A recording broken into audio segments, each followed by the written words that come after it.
ஒரு அழகான காட்டுல லூசி அப்படிங்கிற ஒரு ஆட்டுக்குட்டி இருந்துச்சு. அந்த லூசி ஆட்டுக்குட்டியும் அவங்க அம்மாவும் பசும் புல்களை மேயறதுக்காக பக்கத்து காட்டுக்கு வந்தப்போ காட்டாட்டு வெள்ளத்துல அவங்க அம்மா அடிச்சுட்டு போயிட்டாங்க. லூசியோ அவங்க அம்மாவை நினைச்சு அழுதுட்டே இருந்தா. அதே காட்டுல பார்த்த சாரதி அப்படிங்கிற ஒரு விவசாயம் வாழ்ந்துட்டு இருந்தான்.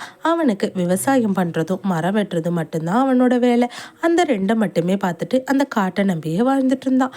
ஒரு நாள் பார்த்த சாரதி காட்டுல மரங்களை வெட்டிட்டு இருக்கும்போது அவன் காதுல ஏதோ ஒரு பயங்கர சத்தம் கேட்டுச்சு. அந்த சத்தத்தை கேட்ட பார்த்த சாரதி வேக வேகமா அந்த சத்தம் வர்ற திசையை நோக்கி நடக்க ஆரம்பிச்சான்.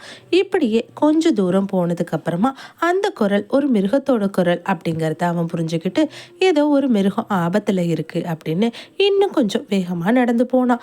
இப்படியே நடந்து போறப்போ தூரத்துல இருந்து ஒரு சின்ன ஆட்டுக்குட்டி நடந்து வரத அவன் பார்த்தான். பாவம் லூசி தான் அம்மாவை காணும் அப்படின்னு தேடிக்கிட்டே அங்கிருந்து அம்மாவை நினைச்சு அழுதுட்டே கத்திட்டு வந்துட்டு இருந்தா.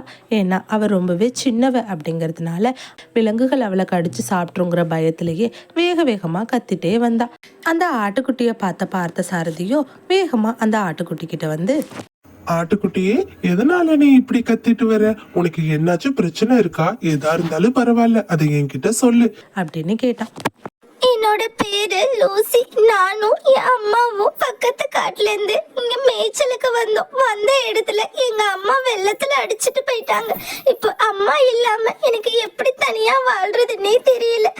இங்க பாரு ஆட்டுக்குட்டி, இத நினைச்சுதான் நீ அழற அப்படின்னா அந்த கவலைய விட்டுரு. உனக்கு எதுவும் ஆட்சேபனை இல்லைன்னா இந்த காட்டுலதான் நானும் வாழ்ந்துட்டு இருக்கேன். நீ என் கூடவே வந்து இருக்கலாம். உன்னை நான் ரொம்பவே பத்திரமா பாத்துக்கிறேன் அப்படின்னு விவசாயி சொன்னதை நம்பி பாவம் அந்த சின்ன ஆட்டுக்குட்டியும் வேற வழி இல்லாம அவன் கூட நடக்க ஆரம்பிச்சிச்சு. போற வழி முழுக்க ஆட்டுக்குட்டி பலதை யோசிச்சுக்கிட்டே போனுச்சு. இங்க பாரு ஆட்டுக்குட்டி, நீ இனிமே இந்த இடத்துலயே தங்கிக்கலாம். மழை காலத்துல அந்த பின்னால இருக்கிற கொட்டகையை நீ பயன்படுத்திக்கலாம். அது மட்டும் இல்லாம இங்க நீ ரொம்பவே பாதுகாப்பா இருக்கலாம். அந்த நாள்ல இருந்து விவசாயி ஆட்டுக்குட்டிய தான் குழந்தை மாதிரி பாத்துக்கிட்டான். அதுக்கு தேவையான பசும் புல்ல இருந்து மத்த எல்லாத்தையும் பார்த்து பண்ணினான். அதுவும் ரொம்பவே சந்தோஷமா இருந்தது. இப்படியே நாட்களும் நகர ஆரம்பிச்சிச்சு. ஒரு வழியா ஆட்டுக்குட்டியும் கொஞ்சம் பெரியவளாயிட்டான். இந்த மாதிரி ஆனதுக்கு அப்புறம் ஒரு நாள் காலையில விவசாயி ஆட்டுக்குட்டியை நோக்கி வந்தான். விவசாயிக்கு ஆட்டுக்குட்டிக்கு காட்டுல இருக்கிற பசும் பொருட்களை நேரடியா சாப்பிட வைக்கணும் அப்படிங்கிற எண்ணம் இருந்தது. இங்க பாரு லூசி, நீ இப்போ நல்லா பெரியவளாயிட்ட. அதனால உனக்கு தேவையான பொருட்களை நீயே சாப்பிடுற அளவுக்கு வளர்ந்துட்ட. இன்னையில இருந்து என் கூட விறகு வெட்ட போகும்போது நீயும் காட்டுக்கு வா. அங்க வந்து உனக்கு தேவையான உணவை சாப்பிட்டுட்டு திரும்பவும் வீட்டுக்கு வந்துடலாம். அப்படி அன்னையில இருந்து தினமும் ஆட்டுக்குட்டியும் விவசாயி கூட காட்டுக்கு வந்து மேய்ச்சலை முடிச்சுட்டு வீடு திரும்பிட்டு இருந்துச்சு. இதே மாதிரி இவங்களோட வாழ்க்கை சந்தோஷமா போய்கிட்டு இருந்தது. இப்படி சந்தோஷமா போய்கிட்டு இருக்க அவங்க வாழ்க்கையில திடீர்னு ஒரு பூகம்பம் வந்தது.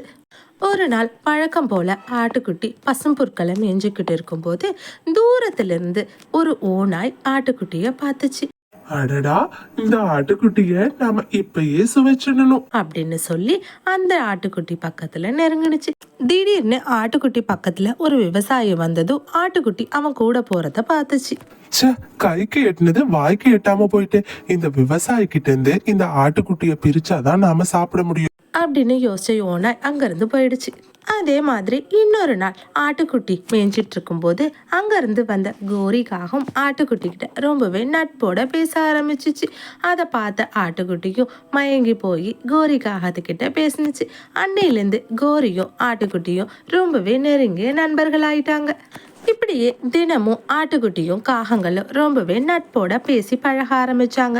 ஒரு நாள் ஆட்டுக்குட்டிய பாக்குறதுக்காக வந்த கோரியும் காதுவும் அதுக்கு ஒரு பழத்தை எடுத்துட்டு வந்தாங்க. லூசி, இந்த சுவையான பழங்கள் உனக்காக நாங்க எடுத்துட்டு வந்தோம். காகங்களா, இந்த பழம் ரொம்பவே சுவையா இருக்கு. எனக்கு தினமும் இதே மாதிரி சாப்பிடணும்னு தோணுது. லூசி, உனக்கு எதுவும் ஆட்சேபனை இல்லைன்னா நீ எங்க கூடவே தங்கிக்கலாம். எங்க வீட்டை சுத்தி நிறைய திராட்சை கொடிகள் இருக்கு. நாம 3 பேரும் ஒரே வீட்டுல சந்தோஷமா வாழலாம். காகங்கள் சொன்னதை கேட்டு லூசியும் உடனே மனசை மாத்திக்கிட்டு விவசாயி கிட்ட போய் பேச ஆரம்பிச்சான். எஜமானரே, நான் இப்போ நல்லா பெரியவளாயிட்டேன். அதனால எனக்கு இங்க இருக்க பிடிக்கல. காட்டுல போய் சுதந்திரமா வாழணும்னு ஆசைப்படுறேன். இங்க பாரு லூசி, நீ நினைக்கிற மாதிரி காட்டுல வாழ்றது ஒன்றும் சாதாரண காரியம் கிடையாது. அங்க நிறைய வேட்டையாடுற மிருகங்கள் இருக்கு. உனக்கு அது பாதுகாப்பானதும் இல்லை. இப்படி எவ்வளோ சொல்லியும் கேட்காத லூசி அங்கேருந்து போகிறதுலேயே குறியா நின்றுச்சு.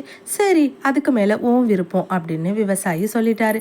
உடனே லூசியும் எல்லாத்தையும் மறந்துட்டு விவசாயியை விட்டு போக ஆரம்பிச்சிச்சு. இதனால விவசாயி ரொம்பவே மனசு வருத்தப்பட்டு அழ ஆரம்பிச்சாரு.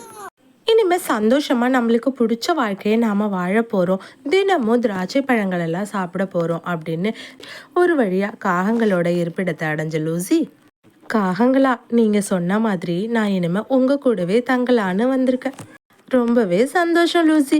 இரு, உனக்காக ஒரு புது விருந்தாளியும் காத்துட்டு இருக்காரு அப்படின்னு சொன்னதும் உடனே அங்கிருந்து ஒரு ஓநாய் வெளியில வந்தது. காகங்களா, பரவாயில்லையே, ரொம்ப சீக்கிரமாவே காரியத்தை சாதிச்சிட்டீங்க. இந்தாங்க, பேசினபடியே இதுல 20,000 ரூபாய் பணம் உங்களுக்கு இருக்கு. இப்படி சொன்னதும் காகங்கள் உடனே ஓநாய் பக்கத்துல போய் நின்னாங்க. ஏதோ தப்பா நடக்குது அப்படின்னு லூசி யோசிக்கிறதுக்குள்ளவே ரொம்பவே வேகமா பாஞ்சு வந்த ஓநாய் லூசிய பயங்கரமா தாக்கி போயிட்டா. இந்த ஆட்டுக்குட்டி மாதிரி எதையுமே யோசிக்காம நாம சில நேரத்துல எடுக்கிற முடிவுகள் இந்த மாதிரி தவறா போய் முடியறதுக்கு வாய்ப்பு இருக்கு. அதனாலதான் எந்த முடிவு எடுத்தாலும் ஒரு தடவைக்கு பல தடவை யோசிச்சு முடிவு பண்ணணும். இந்த ஸ்டோரி உங்களுக்கு பிடிச்சிருக்கும்னு நினைக்கிறேன். பிடிச்சிருந்தா லைக் பண்ணிட்டு உங்க ஃப்ரெண்ட்ஸ்க்கு ஷேர் பண்ணுங்க.